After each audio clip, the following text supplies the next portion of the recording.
We're rolling. What's up? It's Sammy, the Spanish guy Gavar, and new TNT champion. And you, yes, you, right now are listening to the Bob Culture Podcast. Bob Culture Podcast. Yeah, thank you, sir. Nothing between the lines of the page or out of time. Forgiveness is for angels, but this angel fell out of line. Lost in no second chance or redemption can be found. But you can't hold the devil and the devil is running you down.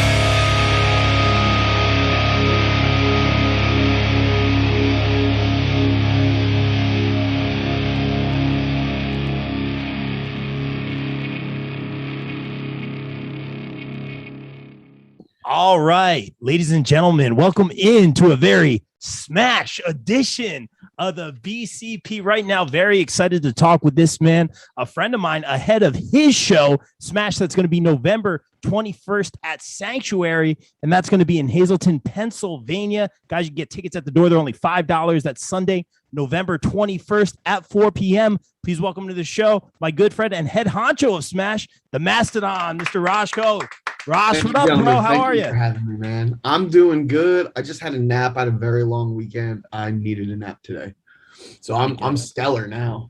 So otherwise, it's a Monday. Yeah, pretty much. Yeah, it's a Monday. Running all weekend, get my face punched in, kicked in, and whatnot. Yeah. So, just another day at the office, man. Yeah, we see the battle scars. We'll talk about that in a little bit, man. But thank you for making the. Oh, there it is, man. What happened? Just tell us what happened, man. Boot to the face. Travis Dorian kicked me square in the face. If you want to see it, it's on my Instagram, which is at Rosh Dang It. Nice. He kicks me square in the face. However, it was transactional. It was in exchange for something I gave him earlier. So all debts are even. We're good to go. That's just how we rolled in 570. There it is. All right. And I'm excited to kind of come to your neck of the woods. Obviously, we'll get some shameless promo out of the way. First, I want to talk about Titan. Rosh, I obviously met you a couple months ago. I think you and Johnny were on different terms. We'll talk about that. Back then, I think you ended up giving him a lift, ended up working the show. It was great to meet you and see the Mastodon make his TCW debut. Stellar, I want to talk about the Mastodon. I want to talk about your debut there, but I want to talk about your promo for the Mt Olympus Rumble because that was fantastic, man. Very well spoken. I pay attention to people who go the extra mile in their promos, and that's you. Tell us about your promo and your excitement level going into Mt Olympus, November 20th. I'm looking forward to going into Mount Olympus and coming into Titan. I was given an opportunity just a few months ago, like you said, when I got to meet you. Sometimes there's an advantage of being this big and walking in the front door. Yeah. And of course, I had to bail Johnny Moran out again because he had some car problems. So Mastodon to the rescue, helped the kid get to his show. Honestly, I just wanted to go see Steven Magic anyway. Moran just hopped along. Interesting. And when I got there, see, I've been hearing about Titan Championship Wrestling, and I'm 6'5". I have spent the majority of my adult life well over 300 pounds, at one point up to almost 500. So the idea of a place for Titans is appealing for me. Yeah. So I had been eyeballing Titan Championship Wrestling for a while, and of course Johnny Moran runs his mouth about it all the time. It's the best thing since sliced bread. It's the best thing on the other side of the Delaware, which honestly isn't that hard to do. And wow, brother, I've been feuding with that state my entire life. We're just unfortunate neighbors. Wow. I love the people. It's just every time I go to New Jersey, it's a calamity. That's fair. Every time I got the New Jersey DOT whole violation envelope sticking up over here I got to take care of yet. Oh boy. But yeah, I got out there and they gave me an opportunity and I feel like I went out and made an impact. You saw literally And I stand by what I said. I was expecting like the Wrecking Ball Ligurskis, the Alpha Juniors, the Steve Max, the Danny Moffs, and those kind of big presents that I got there. And it's a lot of little guys. And I was like, I'll eat. Wow. Feed me. I'll eat. Do you feel that gives you an advantage in the Rumble? Johnny obviously trying to be a heavy favorite. We saw that stellar promo between him and Mac, who you didn't mention you have a relationship with. We'll be talking with him next week. But your thoughts going into the Rumble? My thoughts going into the Rumble at this point, I'm going to do as much damage as possible. And the Mount Olympus is on November 20th. Smash is on November 21st. Oh, boy. If you think I'm not going to take advantage of an opportunity to beat the living tar out of Johnny Moran a little bit early, you're silly. I carry my beef with me no matter where I'm at. So I'm going to hit Johnny right in the face with that beef. No matter what state I'm in, no matter what promotion I'm in, no matter where I'm at, I'm willing to kick him square in the jaw. It's a hobby of mine. Wow. There's a soundbite right there, Nunez. Oh, man. Excited again. Both events, Mount Olympus, going to be here, I believe, in Toms River, New Jersey, Adrenaline Sports Academy. You can get your tickets now at Titan-championshipwrestling.com. That's November 20th, the Saturday. The following Sunday, November 21st, in Hazleton, Pennsylvania. I'll be down there for Smash. And what Rosh was referring to is he's going to be taking on Johnny. We'll talk about that in just a second. But I did want to talk about that promo. I know I keep bringing it up. It was so well done. It was very well spoken. I noticed, where did you pull from on that promo? Because I always notice those extra mile promos, and a lot of people, including you, have been stepping up lately. I pull from the people that I live around to really, you guys know Jay Bougie, right? You're familiar? We know Jay. We know Bougie. You know Jay Bougie's a buddy of mine. Okay, he's fun. He came out to upstate New York, which, you know, here's Pennsylvania, and like I'm about here, and like he was up here. He came across and he's like, man, there's cows. And I was like, what are you talking about? I was like, there's cows. I've never seen cows before. And I was like, wow. If I walk out my front door and I take about 50 steps, I can punch one right square in the face. Not that anybody should. Yes. Yeah. Cow will mess you up. But you could, though. But I could if I wanted to. So I like to look at my community. I live in a completely different world than everything east of the Delaware. You know, all jokes aside. Yeah. Pennsylvania, especially northeastern PA, the rural regions, we're a roughneck people. And I will literally go down to the gas station in town, a single traffic light town that only blinks red. And I will just listen to how the locals talk, and I'll try to pull things from them, and I'll pull from their dialect. I've traveled all over the world, and I can pick up a dialect pretty quickly. If you leave me in New Jersey for longer than a weekend, I start talking like kind of an asshole, you know, and I can't help myself. When I lived down south for a while, I had the most adorable twang.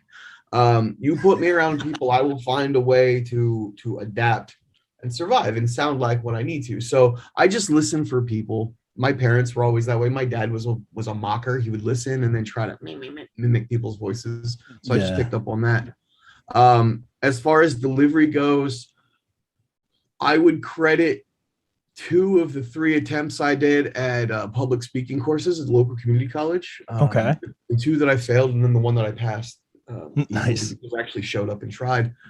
And then the several years I spent as a preacher. I'm sorry? Yeah. Really? I spent a couple of years in my 20s as a preacher, as a traveling preacher, traveling with bands. It was actually after my first stint with wrestling. I took a little bit of a break, went into ministry. No kidding. Did some of the good Lord's work, and then found my way back to wrestling around 2012 after spending some time in tattoo shops.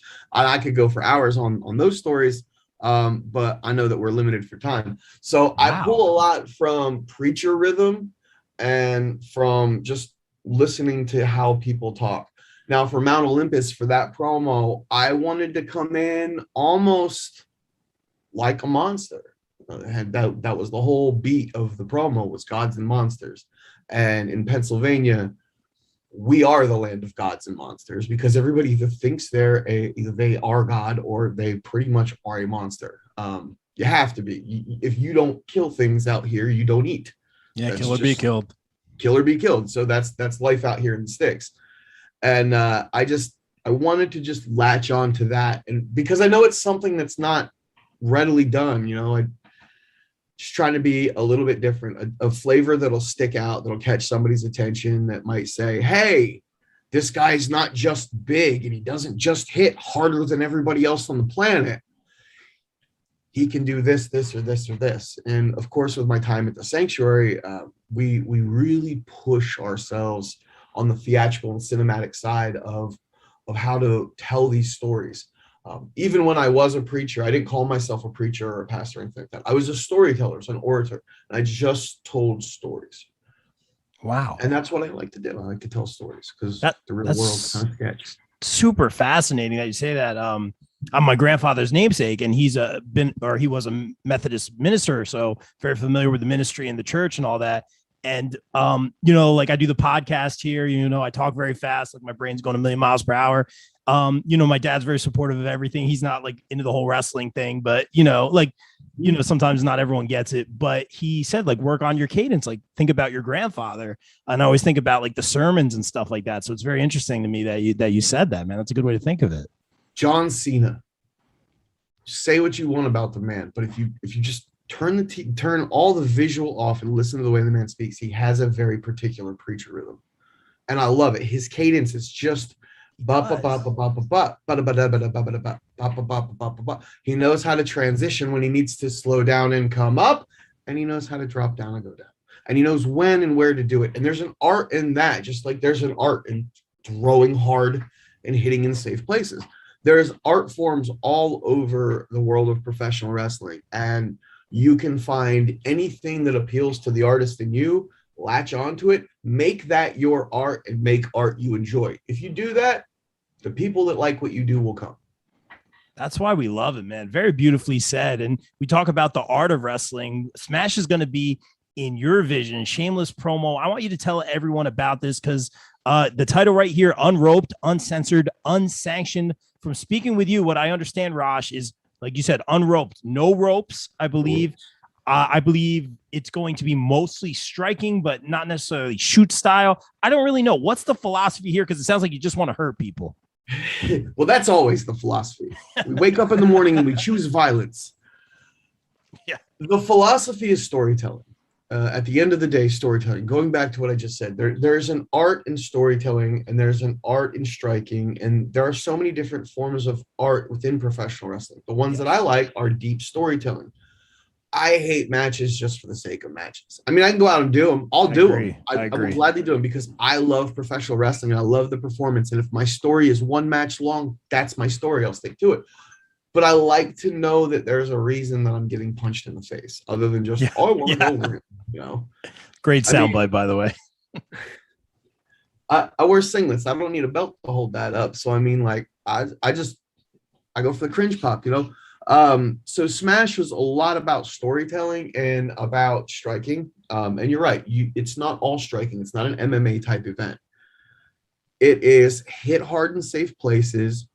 Find the art to striking, because striking is not just throwing punches or forearms or elbows. There's also headbutts, and there's multiple ways you can do headbutts. There's shoulder tackles, there's knees, there's shins, there's cross faces, there's forearm clubs. I can hit you with a forearm about 15 different ways. There's ways that you can strike and make art, and we've been dabbling with it this season at the Sanctuary with some of the bigger guys. I grew up at a time where wrestling was transitioning from the land of giants to a more open access a weight class where it didn't matter what size you were. Yeah. When I first broke in as a guy who's 6'5", with my boots on, I am not the biggest guy in the room back then. Now, almost every locker room I go into, not all of them, but almost every locker room I go into, I'm either the biggest or one of the biggest. And you just learn to adapt with it. But those big guy matches were always kind of like looked down on as well. That's going to slow the show down. Put it on the number 2 spot, boys. And we all know what that spot is. So I wanted to prove that there's something we can provide. And just because I can't hit a 450, or because it doesn't make sense for me to hit a 450, doesn't mean that I'm not a valuable fighter. In fact, I want to hit somebody so hard in an artistic way that those people in the front row, they forget, and they remember in that moment. They go back to that childhood moment where everything is 100%, and they're like, oh, I live for that. Oh, that's the pop I want. Don't cheer for me. And I love when you boo, but when I chop somebody and I can get eyeballs open like that, that's better than any drug you could find me. So Smash is about taking all of that, encompassing it in, and then each of the matches. I have been a performer almost my entire in and out. I won't say I'm a 20-year guy, but it's been 20 years that I've been in and out. Okay. So by no means am I like trying to play that bet card. I'll be honest. I've always been a performer, but I've always helped out with creative, and I've never had a show that's entirely my own on creative, and I've never had the opportunity to 100% direct my own match, my own story. I've always been a player in somebody else's story, which is to be expected when somebody else is the guy paying the bills. There you go. Only fair, right? If he's putting the money out or she's putting the money out, they're making the decision. I'm the performer. Give me my script. I will do what my job is, and we will tell a good story that way. I wanted to tell my guys, here, these are the matchups that we have. This is the framework of how everything should be put together, as far as like, this is, no ropes. We're not doing pinfalls. Here's this stipulation or that stipulation. So give the parameters and let my artist create art. I'm not even telling these guys who's going over. I'm letting them pick on their own, unless it's like one of those, oh, I want to go over, no, I want to go over, and I'll just be the tiebreaker. Because then it's just what's best for story. Love that. I know who's not going to go over, though. Oh, perfect segue. I'm going to knock Johnny Moran straight out. Look, Johnny's my guy. I know I'm supposed to be impartial here. Obviously you at some point in time were friends with Johnny, whatever it is, isn't right at this point. Obviously friends with Johnny. He's given me a lot of encouragement, a lot of opportunity, someone I call a friend. I'm rooting for him at Mount Olympus. Again, I know I'm supposed to be impartial here, but why Johnny? Why Johnny at Smash? Johnny Moran is a pain in the ass. He's just a pain in the ass. Johnny Moran. He is a soft serve vanilla ice cream cone. Wow. Right? Wow. He's got all the substance of something that should be delicious. And vanilla's okay, but it could have a little more flavor. I'm Rocky Road. I got every flavor, and I'll throw them all at you. I'm vicious and delicious, although I think that's now is a little gimmick there, isn't it? Yeah. But yeah, but seriously, this is going to be, I'm not going to say a brawl, but you said this is going to be like on any other. This isn't going to be, there's going to be no wrestling here. Yeah. There will be no wrestling there. This will be me just beating him repeatedly.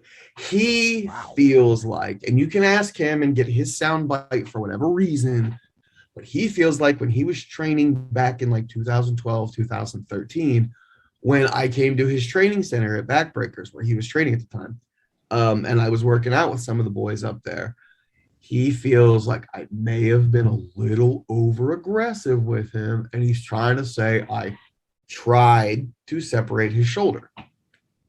I reminded him, if I wanted to separate his shoulder, I would have ripped it off. But he still blames me for it. So all season long, I've had to hear this. He completely forgetting that he joined up with those neon nerds, the extra guys that gave me nothing but headaches for 50 matches over the course of 2 years. At least that's what it feels like. So Johnny Moran can go sit and spin. I will gladly knock his head around the block. Wow. He's asking for it. He brought this upon himself. Wow. It's going to be a fight. I'll tell you that, Nooner. Oh, and for those who don't know, we've mentioned it a few times. Can you tell us about the Sanctuary? Absolutely. The Sanctuary is like Disneyland for independent professional wrestling, although it's not technically professional wrestling. It's a stunt studio. What we focus on from an educational standpoint, and the Sanctuary really is a place of education. What we focus on is the art of storytelling, the art of character development, the art of how to transition what a character is, as far as like a gimmick or how you dress or what your name is, to What's your move set? How does that work all together? How do you make a complete package? We will spend hours helping someone walk through their entrance to make sure lights are good. They know the beats. They know how to sync up with their song, so it's not just bursting through a curtain and throwing your arms up going, oh, love me, people. That's indie wrestling garbage. We've been doing it for years. We can keep doing it. That's fine. But until we can elevate the product or the fan feels it's an experience that's not just a bunch of guys with T-shirts and shorts and wrestling sneakers pretending to beat each other up. I mean, I've been on some fantastic shows. Titan puts together an incredible show. I've also been on some stinkers. It happens. Yeah, sure. We want to make sure that the talent has the ability, has somewhere to go, okay, I'm working matches. I'm already trained. I've got my bumps in, but I want to be better. We want to be that finishing school that helps you be better.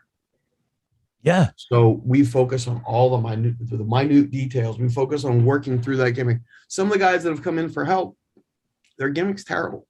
Their names are awful. Something their trainer gave them like 5 years ago that doesn't make any sense anymore. Right. And we help people figure out how to rebrand. I have a marketing background. Before I moved back to Pennsylvania last year, I was running the marketing department for a multi-million-dollar construction firm. Wow. This guy you've done it all, man. I'm a carny hustler. Yeah. 100% a carny hustler. I know how to get attention. I'm a younger brother. I'm the youngest of the youngest of the youngest in my family. I know how to get attention.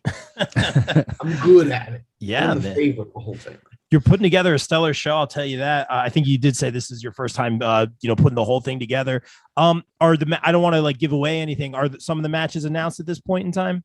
We do have all of the matchups announced. I did want to bring up. Yes, I did want to bring up Adina taking on Kit. Correct me if I'm wrong. Tell us how this, obviously I can put two and two together. This is super interesting. We've been fans of Adina for a very long time. Obviously, Show stealer. Pennsylvania. Oh yeah. Pennsylvania native. This is going to be a good one too. Tell us about your thoughts on that one, putting that together. So when I started putting this card together earlier on in the season, because this was kind of like the apple that was dangled in front of me, the carrot that was dangled out in front of me. Hey, keep helping me out. And this is yours at the end of the season. Let me have it. I wanted Adina on that show. She's one of our locals. Like I said, the 5'7" OMG crew, we hit hard. We work hard. We bump hard. We run hard. Everything we do is hard. I wanted to see what she could do in a fight-based situation. So I said, Adina, pick your opponent. Oh, really? Oh, wow. Really? I said, pick your opponent. Wow. And I was thinking, she's traveling all over. Getting her to commit to the date was I had to pull several brothers. I had to beg, borrow, and steal to get some of these favors. But she is all up and down the East Coast right now. So I thought she'll have somebody that, that'll want to come in and try something different. And she told me, she's like, well, I beat Kit Raff at his home promotion where they both trained at Backbreakers. She goes, now I want to beat him at his other home promotion at Sanctuary. Now, Kit's actually my assistant running this show. Oh, really? Okay. He came into the season and he said to John, he's like, I'd like to learn about how to run a show. So John does what John does. He goes, well, Rasha's going to run one at the end of the year. Go help him. Wow. Thankfully, Kit Raff and I are tight. The Mastodon is real. And nice. Love that. That's great, man. I'm super excited though to come to Sanctuary for the first time, man. The production, just the lighting and just the vibe there is very interesting. We talked to Johnny about the origins behind Sanctuary. But I do want to talk about this, man. And the card looks awesome. We'll put the graphics up here, man. I wanted to ask you, man, you put this on social media recently a bunch of times, man, but you've been putting in the work, man. I know getting ready for the show, getting ready for these matches, getting ready for Mt Olympus shameless promo. How you dropping the pounds, man? You look great. Just run. Not physically run, brother. These colors don't run. A little bit of yoga. I ain't gonna lie, I don't do it nearly as much as I should, but a little bit of the DDP yoga. Thanks, Ace Austin, really forcing that on everybody at Sanctuary right now. Oh. And I started doing sandbag work with a a Bulgarian bag. I saw Action Bronson doing it on Instagram, and he's another big feller that dropped some pounds. And I saw him hustling around this big old 37-pound sandbag, and I was like, well, I can do that. And I've just been doing a lot of sandbag work all year, and then just watching what I eat, replacing garbage with goodness, and trying to keep whole foods. And honestly, I'm living on a lot of protein shakes, but a lot of that comes just from being on the road all the time, man. You know, it's easy. I recently found this thing that I thought it was some culinary genius, because I saw all these places selling this protein cookie batter, right? I was like, oh, that's cool. You know, I wonder what's in that. So I looked up the recipe, and here these clowns been eating peanut butter out of the jar, just dumping their protein powder in. That's really all it is. So I've been, you know, supplementing my meals from shakes to protein cookie dough. I don't know. It sounds weird to say it, but I'm eating. Hey, it's working. That's working, bro. Hey, You look great, man. You're putting in the work. Thank you. I've dropped about 200 pounds since I've started. Dude, come on, dude. That's great, man. Amazing. Thank you. If you look at the old BYOB tag matches, you'll be like, wow, what a fat shit. No, because that's what I think when I watch them.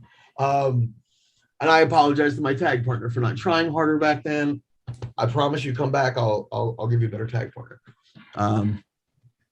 But yeah, it's been a blast, because this year, at the beginning of the year, I told my employer that I was like, I'm living away from home. It's been 1.5 years since I've been home. I own a house in PA, and I was living in North Carolina. I was like, oh wow, anyway, I could work from home, and everybody was getting laid off, and he was like, really need you, you know. So I put in about 1 year during the whole pandemic, and then at the end of the year, he's like, do you still want to go home? And I was like, yeah. Can I work from home? He's like, yeah, I'll lay you off. Like, oh, wow. Yeah. So I was like, all right, well, whatever. You know, houses. I'm a carny hustler. My house is pretty well taken care of. So it's just like, I'm just gonna come home. And when I came home, I was like, you know what? Just get back in the ring. I've one last run in me. I'm 38 years old. I'm in my physical prime. I got time. I got plenty of time. I can still do a lot. So I'm going to give everything I got till the wheels fall off. And that's why I'm going hard and heavy into everything I'm doing. Love it, man. And so you were talking about, you know, helping people with their character name. Why Mastodon? It's a fat joke. A friend of mine's dad, back in 2012, when I got back into wrestling, because when I first broke in, I just wrestled under the name of Rosh, because it's just easy. It's easy gimmick. Yeah. But when I came back, I wanted to be something. You know, I didn't want to just be me. It would have been easier just to be me, to be quite honest.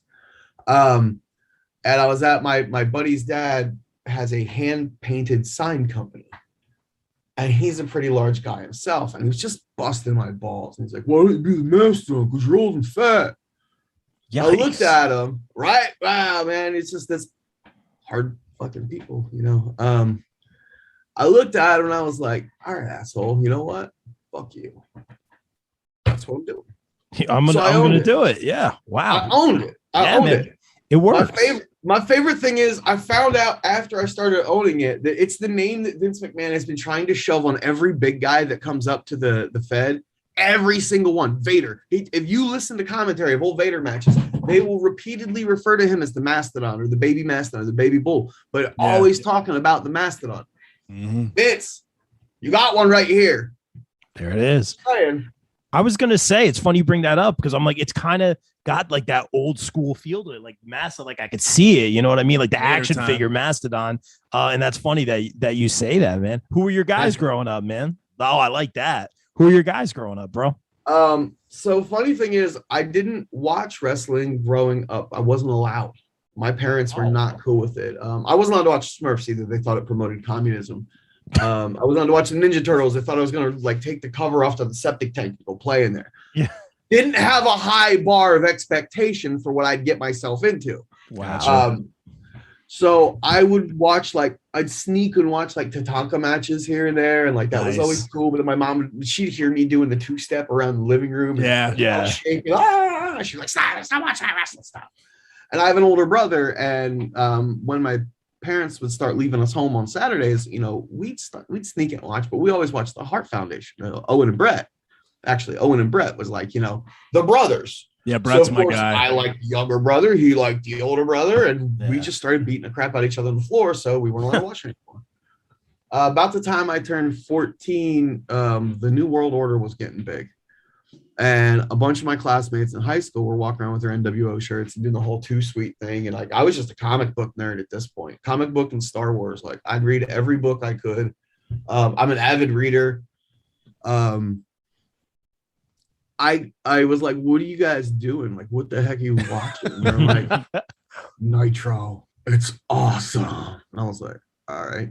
Now at this point, I'm 14, so I'm annoying. My parents just let me have a TV in my room. They don't care anymore. Just don't go to jail. Like, that's pretty much it. Like, don't go to jail. Sure. I live in the middle of nowhere, so I'm not sneaking out to, like, run the streets, because if I'm running the streets, I'm running them with deer. Yeah. Hanging out with cows down the road. So I got into Raven's Flock and the whole Good Raven's Flock choice. DVD story. Loved Raven. Very underrated. I saw a bunch of gnarly, grody looking dudes that didn't look like they fit in anywhere. And I was like, that's it. That's what I want to do. Love it. And then I watched for a few years. I started watching both shows. I'm a Nitro guy. Okay. First hour Nitro was always the jam because I could watch all my lucha. I could catch all my Exactly, cruisers. the I love cruiserweights, Super Juniors, exactly. the cruisers. You could see guys from all over the world, and 14 years old, no clue, no concept of what genius and brilliance I'm seeing as far as booking goes. Exactly. Creatively, not so much. Writing, not so much. Booking, getting talent acquisition. They had amazing talent. Then I found ECW. Yeah, that's how one of my best friends and I, that's how we bonded. He showed me ECW, and we would stay up until 2 a.m. and watch it on MSG because they never promoted it. And it was if you were a true fan, if you found out about it.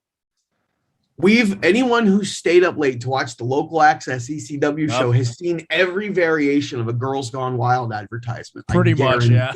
Every single variation of it. I used to stay up and record all of them. I'd record Raw, and then I'd watch Nitro because, again, I was a Nitro guy. Yeah. And then the next day at school, such a carny hustler. At school, I would skip class and go to the it's way past the statute of limitations on anything I did in school. So we're good. I would sneak down to the AV club room, and I just sit there all day and watch tapes. I'd spend 3 hours watching Nitro or 2 hours watching Raw, and my teachers would be like, well, he's not here disrupting, so who cares? Wow. Let him go watch wrestling. Yeah, well, I was one of those kids that, like, I could show up and sleep every day. In fact, I had a history teacher that told me, he's like, hey, I'll let you sleep every day. Wow. If you get nothing lower than a B on your tests. Because when I'm awake, I'm a self-educator. So if you tell me we're gonna learn about the Roman Empire, I'm going home to learn about the Roman Empire. And then when a teacher is trying to tell me about the Roman Empire, and I'm like, actually, oh, you're that. Nice. I'm that guy. You're that guy. So he was like, he was like, just sleep. Just sleep. Stop correcting me. Yeah, go to sleep. Let me be a teacher. I was like the only student that they would move to the back row. Like, get him out here, because I'd sit up front and just. In science class, I led a revolt just because. Oh no. We were doing the old evolution. This is all pre 9/11, so like this is like the extent of shenanigans. We would do the old evolution discussion in a small backwoods school. So he's out in the hallway being the hall monitor, and I get the entire class to flip their desks around and tell them that we refuse to participate. And he's just like, Coke, office. Oh yeah, he knew it was you. He knew you started it. He knew every time.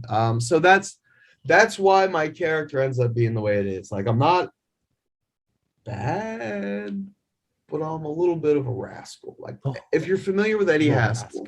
Wow. Little misunderstood. Familiar with Eddie Haskell. Wow. Well, I wanted to ask you this. You brought this. Cleaver.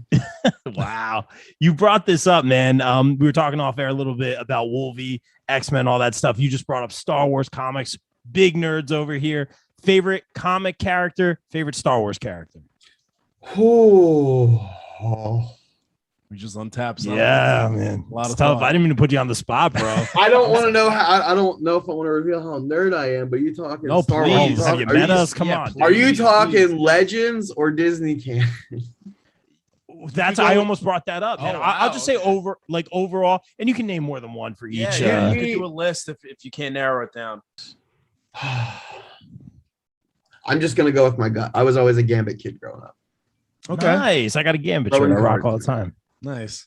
Love Gambit. Throwing cards, wearing trench coats, hitting people with sticks. Didn't get in trouble at all for that ever. Yeah. The Forbidden Love with Rogue and all that stuff. Gambit was a great character. Monet. Kind of had a dark past. Like, yeah, that's a great. So much character development to him. That's what I liked him. He wasn't just like, It's a great answer. I'm sorry, Cyclops was about the most boring thing on the planet to me until they like made him Optic not blast. on the planet. Optic I was blast. I hate the Boy Scout characters. It's like the Blue He- Ranger from the Power Rangers. Like he's such a nerd, which is Wow. what reminds me of Johnny Moran. Wow. A nerd. Wow. Come on. Wow. So that's why he just gets on, like, he's the Blue Ranger. He gets on my nerves. Wow. Favorite Star Wars character? And if it's not Chewbacca, and why it's Chewbacca? I'll tell you why it's Chewbacca. That's right. That is the correct answer, sir. My nephews, my nieces, and my godson all call me Uncle Wookie. Do they really? That's awesome. great. When my eldest niece was born, I had hair down to here, and my beard wasn't just this long here. It was like I looked like a freaking Wookiee. That's awesome. And I would do the. I was gonna say, are we getting one? Yes, that's what I was waiting for. So I'm Uncle Wookie. I still am. You know, my one niece is 18. I'm still Uncle Wookie. Actually, she just dropped Uncle. Now I'm just Wookie. But Nice. so yeah, it's Chewbacca. Other than the cheap pop there, I'd be lying if I didn't say that the new incarnation of Boba Fett wasn't a complete badass. The whole maskless version before he got his helmet and his armor back, I popped like such the day that episode came out, I almost called off work so I could just keep rewatching it. And Nice. the music for it, dun, dun, dun, dun, it was so good. Perfect. I love it, man. Yeah, that's been great. I'm excited for this new series, but it's almost like wrestling. Like the mystique about Boba Fett was what made him so cool. So I'm a little nervous again to see how like the sausage gets made, kind of a thing. But it'll still be good. Tell me the present, don't tell me the past. Let me keep guessing about the past. You can tell me about what his adventures are now, but let my imagination run wild, brother. Dude, like Hulkamania, let it run wild. I love it, man. And I can see a lot of your fandom, a lot of your philosophy, a lot of your smarts, a lot of your street smarts, man, all coming into play for Smash again, guys, November 21st. It's going to be amazing.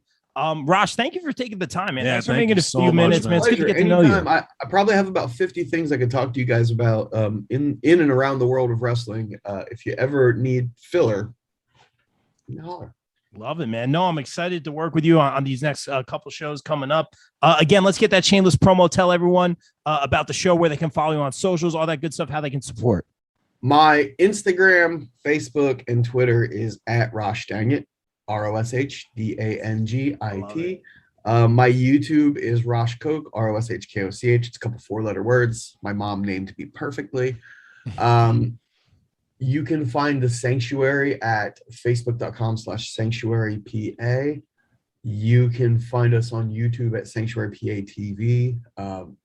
Johnny Moran has our Instagram running at Sanctuary PA TV, I believe. I don't know. We have so many socials to follow.